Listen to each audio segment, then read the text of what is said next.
ตัวคนเดียวช่างเปลี่ยวใจเงาเงา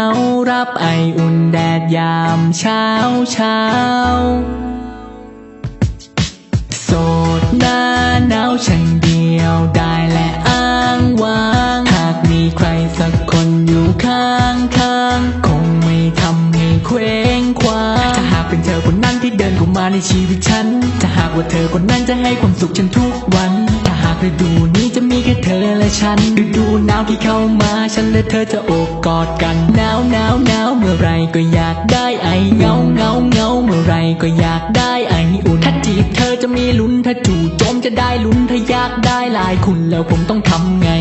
เอาตรงๆไม่อ้อมค้อมละกันแค่อยากจะถามสักคำว่าคุณมีแฟนหรือยังมีคนคนนั้นหรือยังอย่ามาทำให้มีความหวังพอรู้ทีหลังอาจพังทลา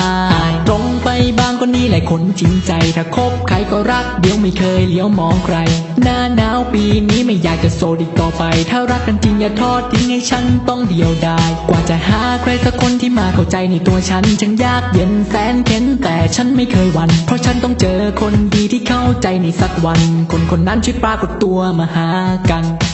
โสดหน้าหนาวฉันเดียวได้และอ้างว้างห